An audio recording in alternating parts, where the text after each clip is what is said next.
পানাগড় বাজারে পুরনো গাড়ির যন্ত্রাংশ কেনা বেচার বাজারে বিধ্বংসী আগুন। ঘটনাস্থলে দমকলের দুটি ইঞ্জিন আগুন নিয়ন্ত্রণে আনার চেষ্টা চালাচ্ছে। জানা গেছে বুধবার রাতে আচমকা ওই এলাকায় আগুন জ্বলতে দেখে স্থানীয়রা ছুটে আসে।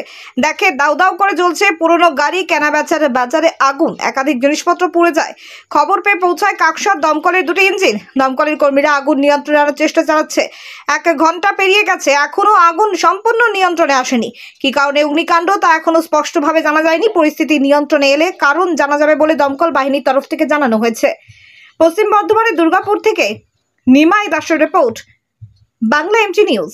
এখানে ছিলাম রাত্রিবেলা, তো যাচ্ছিলাম বাড়ি দেখলাম এখানে শর্ট সার্কিট হয়েছে। শর্ট সার্কিট জন্য মানে আগুন ধরেছে। আগুন ধরে মানে একটু একটু করে বেশি লাগলে আমরা দেখলাম কি ভালো করে আগুনটা লেগে গেছে। তারপরে আমরা ফায়ার ব্রিগেডকে ফোন করলাম। ফায়ার ব্রিগেড ফোন করে তারপরে দুটো গাড়ি ফায়ার ব্রিগেডে এসেছে। আগুনটা এখন চলছে কাজটা, এখন মানে আগুনটা বন্ধ হয় নাই। কতক্ষণ আগে লেগেছে আগুন? আগুনটা মোটামুটি ওই 8:30টার মধ্যে আগুন লেগেছে। পুরো চলে গেছে? পুরো একদম পুরো খাক হয়ে গেছে। এটা কাঠের গোডাউন ছিল। আর কি ছিল এখানে? শুধু কাঠের গোডাউন ছিল, স্পঞ্জ ছিল, গাড়ির স্পঞ্জ থাকে, গাড়ির কাজ থাকে, মানে গাড়ির কাঠ থাকে এসব। এখানে কাঠ মানে কাঠগুলো তৈরি হয়ে চৌকি তৈরি হয়ে তারপরে এটা আপনার ফ্রেম তৈরি হয়ে গেটের ফ্রেম তৈরি হয়ে এখানে ছিল। মানে ব্যবসা পূর্ণ ব্যবসা ছিল এখানে, কিন্তু এখানে আগুন ধরে নিয়েছে। পুরো একদম ব্যবসা পুরো শেষ হয়ে গেছে।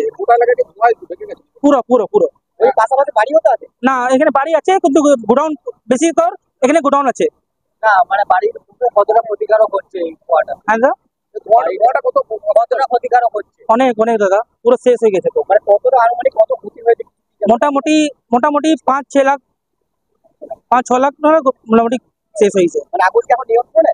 হ্যাঁ দাদা, এখন নিয়ন্ত্রণে, এখন চলছে কাজটা। দেখছেন আপনারা, চলছেন কাজটা এখন। আপনারা কি আতঙ্কিত? কতটা ইঞ্জিন এসেছে?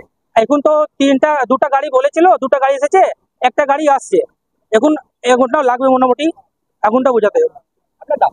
আমার নাম সনি কুমার আগ্রাহী। 9টার সময় শুনলাম যে আগুন লেগেছে। আমরা বাড়িতেই ছিলাম।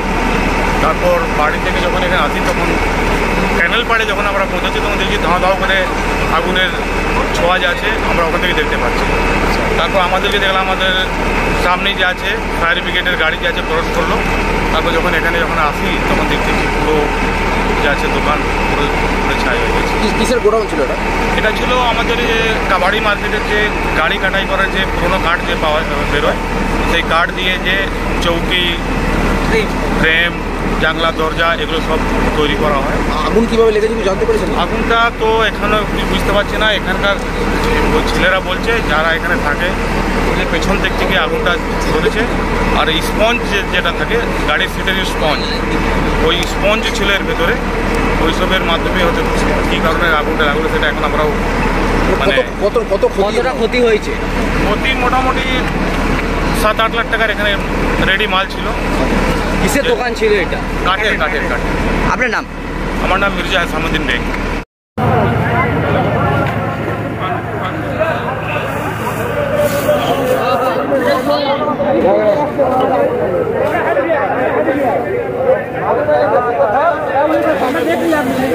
यही हम लोग कमो कर रहे थे। सिलेंडर आता ना? हाँ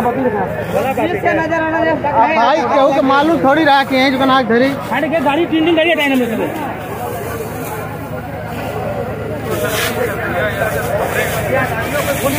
पूरा जल खाक हो गया, लेकिन बहुत नुकसान हुआ, बहुत ज्यादा, बहुत नुकसान हुआ। मैंने फ्रेम रखा हुआ था